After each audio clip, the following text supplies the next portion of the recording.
Today I want to talk about my denture journey on here and my denture journey in life. What's going on? I got my denture shirt on.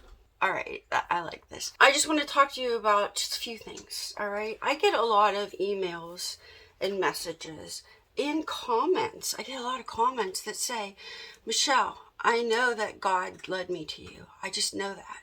I could feel it. I know it. And you've helped me so much. And I am more than grateful for that. Just more than grateful for that. I want to tell you on my end what happened, how I started all of this. And let me start from the beginning. I had a spinal fusion. I have a rod in my spine from here to way down here. Well, like here to here, and I have a double neck fusion, and this took place, my second neck fusion and my spine surgery took place the same year, in fact like 6 months apart. So you can imagine the pain that I was in. 2 years. It took me a whole year of laying in bed just healing from all of this. And then another year of half laying in bed because I needed to heal from all this.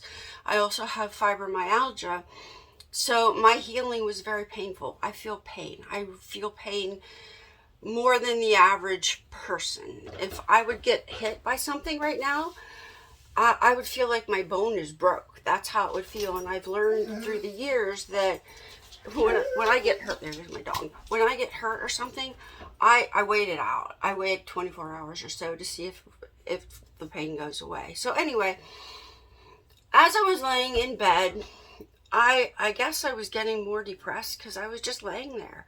I mean, I just laid there. And it got to the point where it's just like, I feel like I have no purpose. Here I am just laying here. And I never was, maybe a little depressed, but never discouraged. I was always still positive.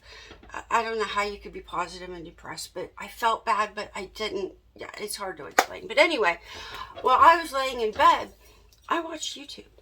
I watched so much YouTube that it was like, I watched a lot of YouTube. And that's all I watched. I watched different genres. I learned different things, and I just watched YouTube.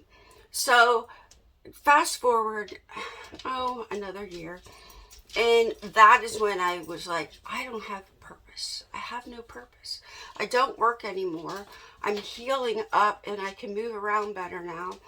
I don't have my kids around me anymore. You know, I raised 3 teenagers or 3 kids, and they all have homes and kids, and they all do that now. I felt like I had nothing. So I started talking to God. God, what do you need from me? What do you need for me to do to, I don't know. What do you need me to do? So I prayed that, and I knew to pray that because I know God would take care of me. I knew that. I knew it, and I needed to have faith, and I needed to just wait. So I waited and still prayed that, and all of a sudden in my brain and my heart, and I'm thinking, start a YouTube channel. And I'm like, huh? Start a YouTube channel? What am I going to start a YouTube channel about? I have no idea, but I felt like I was being led to start a YouTube channel. So I did. I started a YouTube channel. My family thought I was nuts. My parents thought I was crazy. They're like, what are you doing? And I'm like, I don't know. I just feel like I'm supposed to do this. And, you know, my parents are Christians, and they believe that's, you know, I learned a lot from my parents growing up. You know, we just have faith. So I did. I had faith, and I made my first video. Didn't even know what I was going to call my channel. Back then it was Real Life with Michelle. Now it's Real Life with Michelle. We've added Rob. So I just started filming. I turned the camera on the first time, and I didn't know what I was going to talk about. I had no idea. I had all my teeth back then. I didn't have my dentures, and it's like, okay. Well, I'm going to just talk about my fibromyalgia and how I get through that. So I talked about that in my first video. And you know how hard it is to pick up a camera? Try it sometime. Pick up a camera and film your own little video. It's weird. It is so weird. And it's just weird. Okay. So that turned into filming my grandkids because I started watching my grandkids and they were here. So I look back now and I am so glad that I listened to God because one, I have films of my grandkids when they were little. And I can go back and watch my little 3-year-old granddaughter singing Jesus Loves Me in a little mukbang that we did together in the car when we went to McDonald's. I can look back at a lot of things. So I'm still filming now. Now I'm filming cooking videos. I don't even like to cook. I'm filming cooking videos just because I don't know. I'm feeling led that I need to keep doing this. And I did. If you ever want to see me cook, go back and I have a whole playlist of me cooking. It's awful. It's funny. It's hysterical. I make it funny. But it's like, it's fun. Go watch some of my cooking videos. Some of you have seen the banana dehydrating. Yeah, it gets worse. You haven't seen my chicken hammer yet. So anyway, I just kept filming. And now, fast forward to, now my teeth are bad. I go to the dentist and he's like, Michelle, it's time. We need to pull all your teeth. It's time. Which kind of shocked me because I wasn't expecting to hear that. But I'm like, oh, okay. So I started talking to Rob. And I'm like, I have to have all my teeth pulled out. I called my mom first because everybody calls their mom first, right? I called my mom first and told her, and she understands because she has bad teeth. I lost all my teeth. I had them all pulled, and Rob and I are talking, and I'm like, what am I going to do about my YouTube channel? Am I going to film this, or am I going to just ignore like it never happened? And then I'm going to have this smile now that is different, and people are going to wonder, because it will be quite noticeable, because I had bad teeth in it that looked terrible. So I decided, you know what, I'm just going to film it. I'm just going to go for it, and it is what it is, and that's my life now. And I have friends on YouTube that will totally understand, because at that time I was in the gardening niche and in the cooking niche, and I met so many wonderful people from those niches that I still talk to today. They're just sweet and kind and have homesteads and gardens and cook, and they're just awesome people. Some of you have seen Jan here, Simply Jan Homestead. She has snapping dentures. She got hers like a year before I got mine. So, she's been on the channel. So I decided, I guess I'm going to film this. All right. So, okay, let's just film this. And that was weird at first too. Pick up a camera and tell the world, I have to have all my teeth pulled out. Try it. It's like, try that. I have to have all my teeth pulled out. That was hard to do. That video I did was hard to do, but I did it because I just felt like I was being led to do that. And all the way through, I'm praying, God, whatever people need to hear, help me speak those words. If you need somebody to hear something, help me speak those words to somebody. So the dentures happened, and then here comes Michelle filming all the things in her dentures and taking them out and showing the world my extraction spots and my stitches in my mouth. Now tell me that wasn't weird. That's weird. I mean, go ahead, try it. Pick up a camera and say, here's all my gums. I'm like, God, if you really want me to do this, I'll keep doing this. I will. Just let the right people find it. Let just you be you, God, and I'll just do this. So fast forward till today, I have met wonderful people now in the denture niche.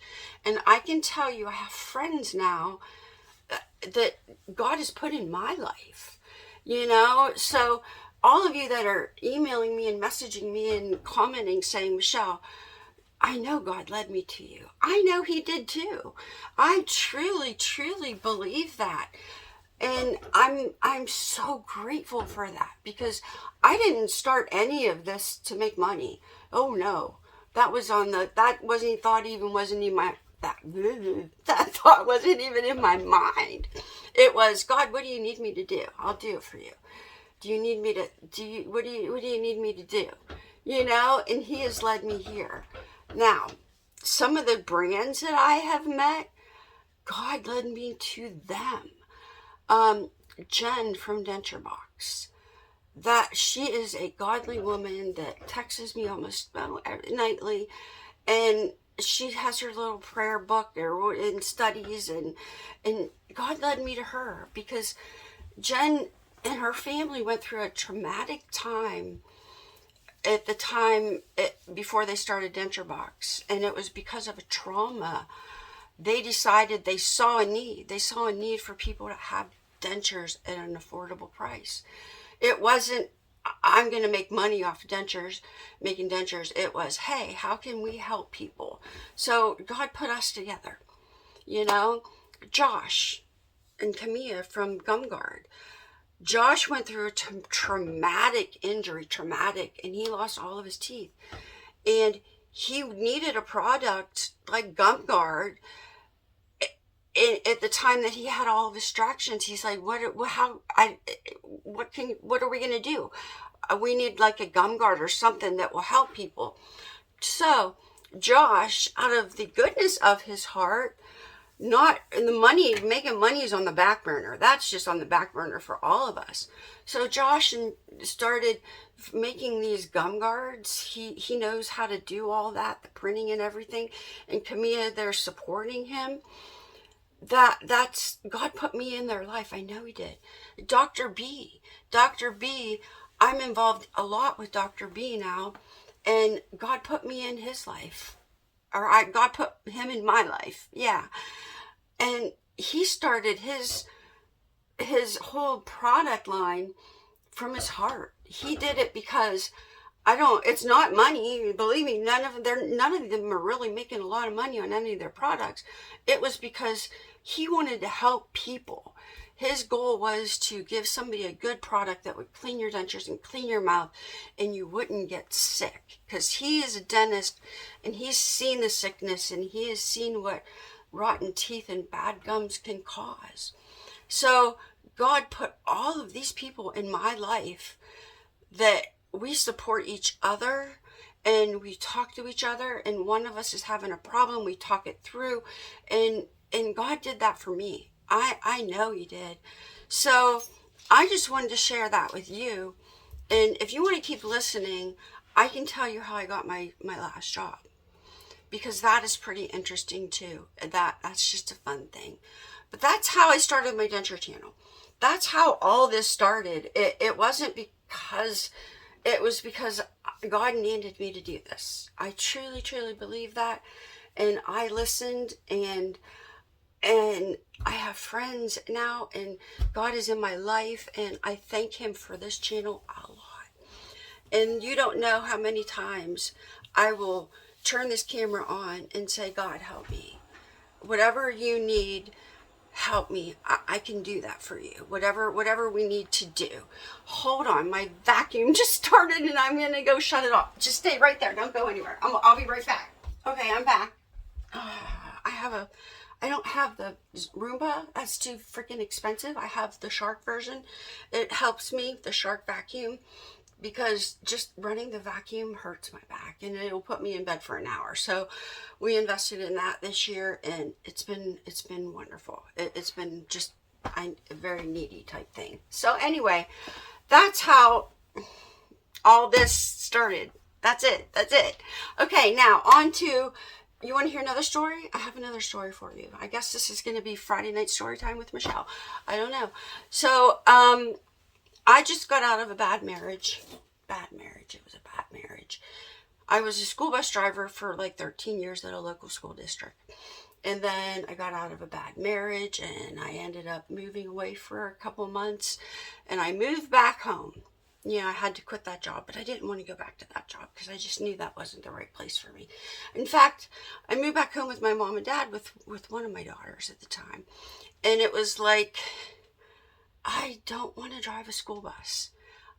For the life of me, I absolutely did not want to go drive a school bus. Didn't want to do it. I have a lot of pain. I had a lot of pain in my neck. I had a lot of pain. And it was hard for me to drive a school bus. It was very hard for me to do it with my back. And this was before my rod in my spine, and this before my first neck fusion. So I'm looking at all that help wanted ads and whatnot, and I went on a couple interviews, like secretary related and just different type of jobs that, and they all just didn't pan out. And I'm like, finally, I'm like, God, what do you need me to do? I don't want to drive a school bus, but what do you need me to do? Don't ever do that to God. I'll do whatever you want me to do, but not this thing, you know? So I'm like, I'll do whatever you want me to do. I'll just do it. So that morning, I go out and I get the newspaper, and I'm on the way back. I'm looking. I open the help wanted ads, and all that I could see was school bus driver needed. It was in really small print, little, the little, but it filled up the whole page to me. It's all that I saw. My eyes went right to that, and I'm like, do you really want me to do this? Is this what I'm supposed to be doing? That's all that I saw on that page. And I'm like, all right, I'll do it. I will do it. Begrudgingly, mind you, I got my resume, and, I've got all these years of experience driving a school bus, and they needed a full-time bus driver. Those of you that know anything about bus driving know that there's never really any full-time bus driver spots open. There's sub spots open, and that's normally how you start. You start with a district or a county or whoever as a sub driver, and when one of the a driver quits or retires or something, you fill their spot as a sub. You get a job. Well, a full-time bus driver job was open. That's not normal, okay? So I'm like, all right, I'll do it. Got my resume, put it in the envelope, wrote the address out, stomped to the mailbox. Honestly, I was like stomped to the mailbox, all the way praying, God, I'll do it. I will do it. I will do it. But if this is what you need me to do, you have to be with me. You have to be with me, because I cannot do this by myself. So I begrudgingly put the envelope in the mailbox, slammed the mailbox, put the flag up, stomped back in the house. Honestly, I probably was stomping, because it's painful for me to drive. It is painful. So I get in the house, and I'm like, my mom's like, well, I'm like, yeah, I put it out there. She's like, all right, well, if that's what God needs you to do, that's what He'll be with you. And I'm like, I know. So fast forward 3 days, maybe it was 2 days, I get a phone call from the county. It's a county job now. I get a phone call from them. Hey, you sent us your resume. Yep, I sure did. Sure. Interview? Oh, yeah, I would love to do that. Yep, I'm going to go interview as a school bus driver now. Okay, sure. Thank you. I'll be there. Bye. Mom, I got an interview. She's like, well, okay. I'm like, all right, I'll go. So I went to the interview and found out there were 17 people applying for this job. Like I said, it's an unusual job to have a spot open as a bus driver. 17 people. I go in there and I interview, and I'm thinking, oh, there's 17 people. I don't have a shot. I got the job. I got the job. It was me. And so this job was with the county, with the mental problems and the physical disabled, and there was a lift on the back of the school bus. I know you've all seen those and waited for those, and it was that type of job. I'm like, all right, I can do this. I don't know anything about this, but I can do this. I'm sure I can do this. God's with me. I know I can. So all the fingerprints were done and blood tests and everything that I did, my physical, everything I needed to do. All right, it's time to start. Okay. I'm going to show up this first day of work, and I'm just going to do it. I know. So now I get up at 4 a.m. because school bus drivers get up at 4 a.m. I got up at 4 a.m., got ready. I went out to my car to get in my car to drive. And here I go. I'm going to work. Yay me. I'm a bus driver. Woo-hoo. Okay, God, you got to do this. Start the car. The radio turns on. It's on already. And I don't usually listen to the radio in my car. It's just too much for me. But the radio is on and it's loud. And I'm like, what in the world? The song on the radio is Jesus Take the Wheel. I'm not making this up. Jesus Take the Wheel. And I'm like, I knew right then and there God was going to help me. I knew right then and there. So here I am driving to work. This song on the radio, there's tears streaming down my eyes because I know I know I'm going to have help. I know God's going to help me get through this. Tears are streaming down my face. And I'm like, oh my gosh, I got to quit crying. These people are going to think I'm nuts. They're going to think I'm nuts. So, all right. Okay. All right. I get to work and I find out, okay, here, this is going to be your route. It's 45 minutes to your first stop. Okay. It's like the longest route they have. It's 45 minutes to my first stop.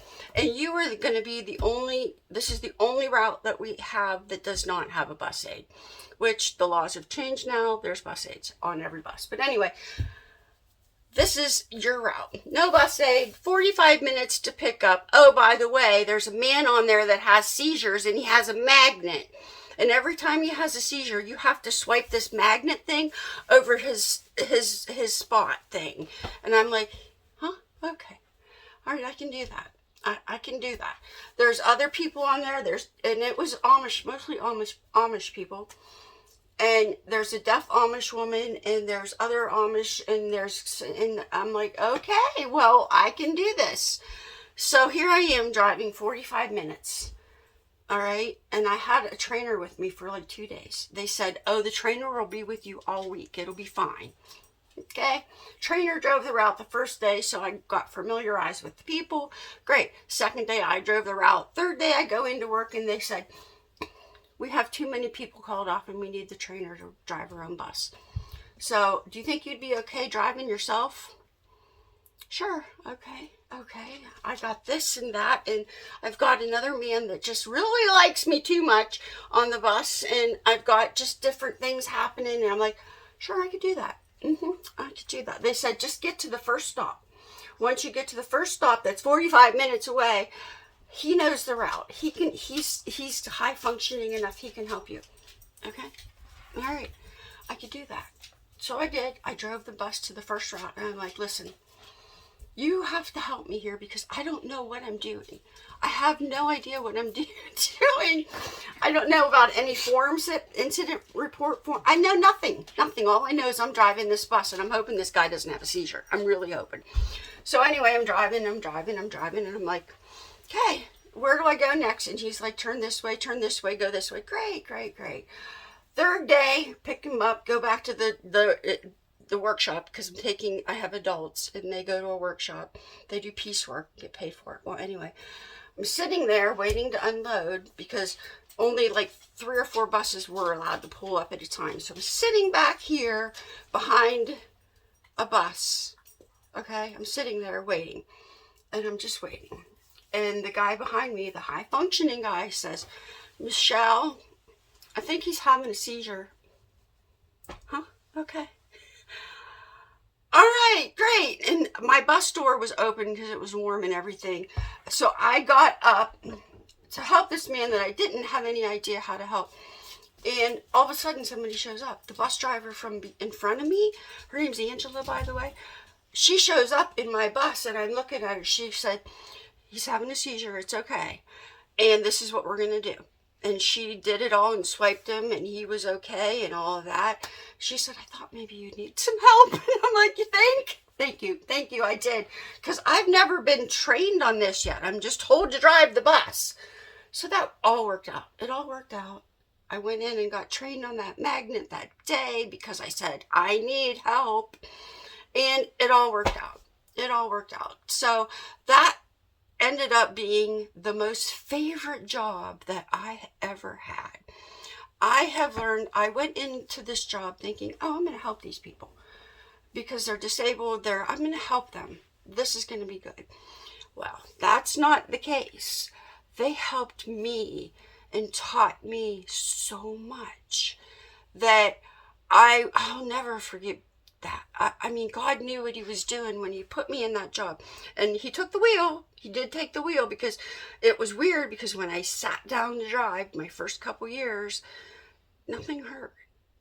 Nothing hurt when I was in that bus seat. Nothing hurt.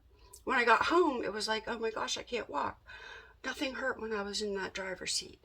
You know, and then my last year before I retired, I ended up going into the workshop for my last 2 years. The last year driving the bus, which I knew was going to be my last year driving. They got a brand new bus in, a brand new bus. And nobody wanted to drive it because it was one of those stub noses, the nose didn't go out. It was like flat. And here I am with all these years of experience. They come up to me and they said, nobody wants to drive this bus. Do you want it? I'm like, I don't care. Sure, I'll take it. This bus had a heated seat. I'm not making that up. And I'm like, this is like a heating pad. I'm riding around with a heating pad right now. It was the best year ever with that heated seat. So if you don't know what you're going to do in your life, or you just don't, ask God, what do you need me to do? And then be willing to do it. Be willing to do that job that God puts in front of you. So anyway, that's my story, and that's how I got here. And that job was, I learned so much from them. I learned that I don't ever complain, because you know what? They don't. None of them complain. They could be as crippled as can be. In fact, there's one woman, an Amish woman, I went to help her get off the bus, and I grabbed her in the center here, and my arms went over here, and I'm like, what? Here her spine went down and this way. The curve was so bad. I'm like, oh, she has to be in so much pain. So from that job, I learned I don't need to complain about my life, because it could be worse. And what I'm dealing with here, I've always kept a positive attitude. With my teeth being pulled out, it's just a new way of life. It is what it is. I don't need to complain about this, because you know what? I can eat something. I can do this. And I ended up with a prettier smile than I had.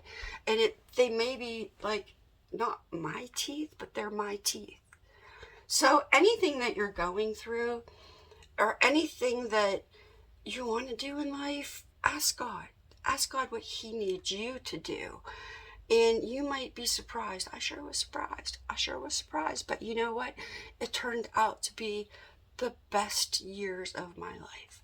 So now I do this. Now I have my YouTube channel, and I'm filming denture videos. And I have had a really hard winter, spring in pain. It's been hard. And thankfully, I work with other people that would like to film more with me, but they understand my pain. And thankfully, I have a husband that understands my pain, because tell you the truth, I've been in bed more this winter, spring, than out of bed. It seems like, it just seems like, so pray for me. Pray for me and for strength and my pain to go away, because, no, you don't have to do that, but I'm used to this pain. And if God needs me to talk about it, I will, and if whatever God needs me to do, I'm going to do that. I feel bad for all of you that are living with fibromyalgia, because I am doing that also. And I know that it is very hard to stay positive when you're in so much pain. But if you look at it as, it could be worse. It could be worse. You could be crippled in a wheelchair, And you know what? I'm not working now. I'm retired. So I'm able to spend days in bed if I have to. So anyway, back to this. So now I do this. And I have met some wonderful people. So here we are, 30 minutes in. I could go on. I have more stories I could tell. I don't know if you like this. I've got more stories where God just stepped in, and it, the marriage that I was in, that I got out of, that was really bad before I started driving. It was really bad. My family is God-fearing people. They give, they're just wonderful people. My parents are.